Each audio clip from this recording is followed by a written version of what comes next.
What's up, everybody? For XOTIC PC, my name is Patrick, and today we've got a new Acer to take a look at for the review. Acer recently just came out with a new line of gaming notebooks, their Predator series, so naturally with any kind of new series of computers, we want to take a look at them and see how well they're going to run. So today we've got the Acer Predator 17, which as the name implies is going to be a 17-inch model. It also comes in a couple different flavors. Basically, there's a 17-inch, there's a 15-inch version, and different configurations, whether it has a 970M graphics, a 980M graphics, also different variations on what the solid-state drive, hard drive, and RAM amount is going to be in each of the systems. Acer's been promoting this as a model that can really stay cool under fire, with good cooling. It's got their Dust Defender option to help get rid of any kind of dust in the system, and it also has the unique Predator Frost Core, which is also an option just to, you can swap out the optical bay drive in there, so in this case a BluRay, and it'll have a fan in there. So, we want to take a look and see how well it does. So let's go ahead and check it out. We did an unboxing of it already, so if you want to and you want to see everything else that comes in the package, go ahead and check out that other video. This model specifically right here is going to be the 17G9-79-78CE, kind of a long one. This is a 17.3-inch notebook. It's got a 1920 by 1080 resolution screen, and we'll go ahead and we'll throw up the video just of the viewing angles there as well, so you can see that. While this notebook doesn't have G-Sync on the display itself, it does support G-Sync to external monitors though. For the processor, it has an Intel i7 6700HQ processor, capable of handling about anything else that you can throw at it. It's got a higher-end GTX 980M graphics card from NVIDIA, and that's got 4 gigabytes of GDDR5 memory on it. So if you're gaming, you would expect it to be able to play all of your games, pretty much on higher settings with good frame rates. Even as a workstation with just the processor and the graphics card, and get a good combination there. Good amounts of RAM, everything that you might be able to do on that, whether it's Photoshop, some video editing, maybe like 4K video, or any kind of like 3D programs, you really should be able to handle that well. For the memory, this particular model comes with 16 gigabytes of DDR4 memory, RAM running at 2133 megahertz for the speed. It has 4 slots of RAM in there, so that way you can upgrade this to a huge amount, going up to 64 gigabytes of RAM. So if you have more powerful demands on your computer, you've got plenty of options to upgrade into that. The default option for this model is a 256 megabyte M.2, and it's a SATA 3 solid state drive. So it's not as fast as maybe some of the newer ones, but still much quicker than your traditional kind of hard drive would be. That's going to be set up as the operation, the OS drive. So the operating system will be there, and it's got that'll be your C drive.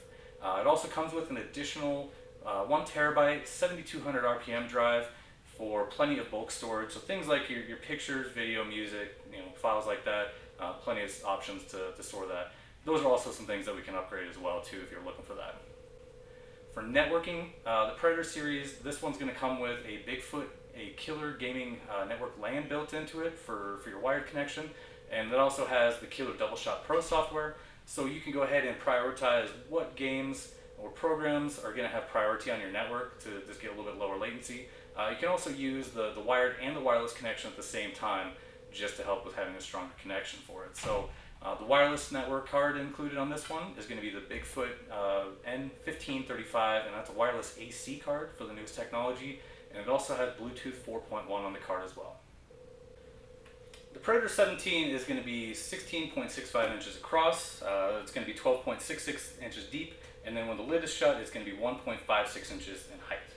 The weight for it is 8.71 pounds, so it's a little bit of a heavier system. That's probably just because of the solid build to the frame of itself. The larger systems like this, generally they will come for more options with upgrades on them, and usually have better cooling than what you might find on like a slim model as well.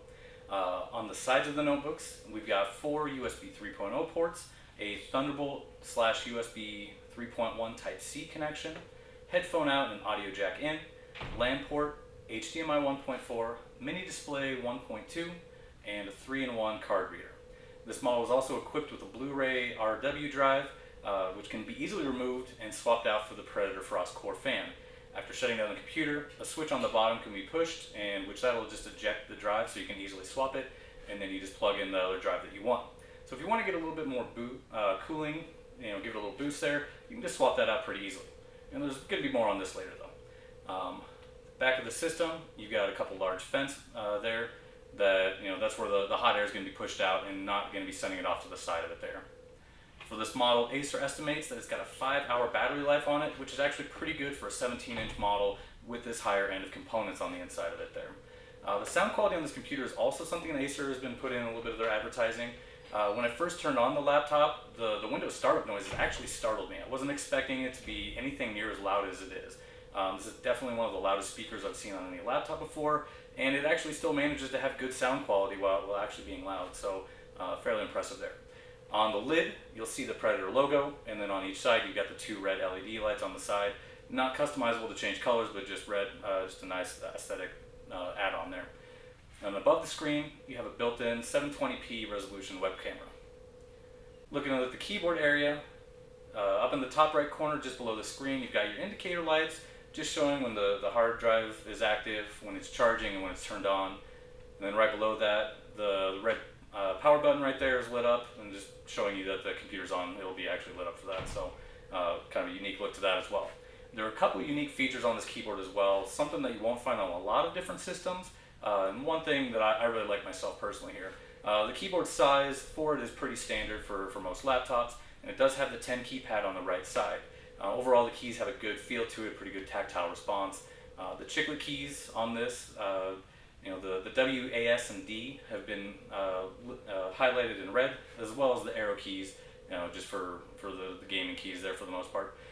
The one thing I really liked about it is the arrow key is moved down a little bit below the keyboard, so the 0 on the 10 key on the right is actually more like a desktop. It's a little bit bigger, and so that way it just types a little bit better. It's something that's just nice if you use the 10 key a lot.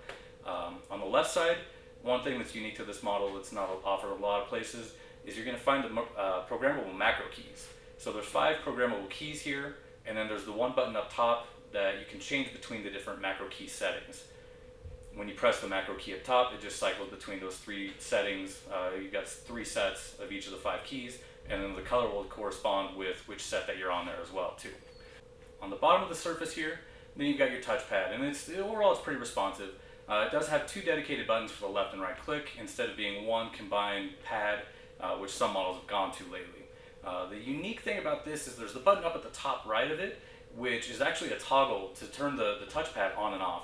So instead of having to go through and manage whether the touchpad is on through either the control panel, any kind of software, or like a function key combination, all you have to do is just press that button right there, and it'll either show red when it's off or green when it's on.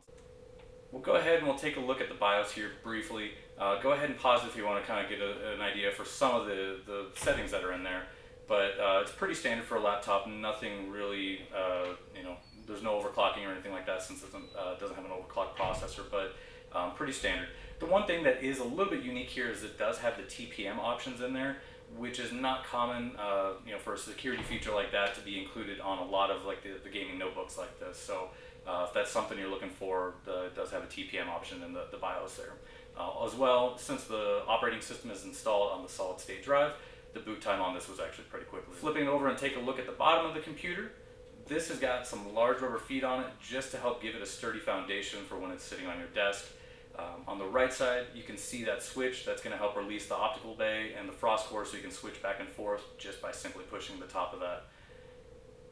You can also see the large sub, the speaker right there in the middle, and that that's going to be the driving force along with the speakers on the front of it, just for the immersive sound that the Predator has coming out of it right there. And in the middle of the computer, you've got a panel that removes pretty easily with just a couple of screws. Under there, you're going to find some of the common components to upgrade. So the hard drive is in there, and that comes out pretty easily just by pulling on the rubber protector it has. You've got the 2 M.2 slots, one of those which is open on this particular configuration. And then you've got the 2 empty RAM slots just for easy upgrades on that. So if you're looking to do upgrades, you've got pretty easy access to that right there. We went ahead and we tested the computer out just like we do with any other model, and we ran some benchmarks on it and wanted to take a look at the temperatures on it. So we did this once with the cooling fan in it, and then once with the cooling fan out, just to get an idea if there's really a big difference on it. So in the first test, we went ahead and ran Cinebench 15 just to test out the CPU. On this, it got a score of 659, and then you can see on the page there, you've got some other various results from different processors that will also run the test just as a comparison. On the OpenGL graphics test, we got 62.86 frames per second, and again, you've got some other models that you can kind of compare it to. For 3D Mark, we went ahead and ran Firestrike and Skydiver. On Firestrike, we got a score of 8,395, coming in at better than 56% of the other graphics cards that have taken this benchmark, and that includes basically any kind of desktop, any kind of notebook, so really anything that's out there that's ran this test. In Skydiver, we ended up getting 21,957 for a combined score, which on that one was better than 76% of the computers that ran the test. In the Unigine Heaven benchmark, we went ahead and ran it on ultra settings, and we turned off tessellation. Ended up getting 85 frames per second and a score of 2,140. And again, generally the higher those numbers, the more powerful the graphics card is. So you can maybe take a look at some other videos and see how it compares up to different models, but that's just kind of a reference point for how it's going to perform. While we were running the benchmarks, for the temperatures that we got, we ran the test once with the cooler in the system and then once with the BluRay in the system. So the temperatures were actually pretty good on this model, with the graphics card being 69 degrees Celsius and then 73 degrees Celsius as well. And then the temperatures on the processor ranged on the cores between the mid 70s to low 80s, and then again from the low 70s to the high 70s, just depending on if the core was in there or not. So all of this, while the fans were actually remaining pretty quiet under max fan speed, it was typically about 60 decibels according to our sound meter with the fans at full speed. The cooling core really didn't make any noticeable noise. I couldn't really tell if it was plugged in or not. It was really pretty quiet on that. So there you have it. There is a review of the Predator 17, the new Predator gaming series from Acer. Overall, it's a pretty solidly built computer. The keyboard has got a good feel to it. It's got the macro keys, the easy on and off on the trackpad, and then it's got that extra big 0 on the 10 key that I'm personally a fan of right there. For those long gaming sessions, you're going to be pleased to see that it's got good cooling and the fans stay relatively quiet under heavy pressure. If you're looking for something with good speakers, good sound quality, a loud noise to it, the Predator's got you covered there as well. If you're in the market for a 17-inch gaming notebook, this is definitely one worth checking out while you're shopping around. If you have any questions on the Predator 17, the 15, any models that we carry, any of the services or customizations that we do, feel free to reach out to us. Give us an email. That's sales@exoticpc.com.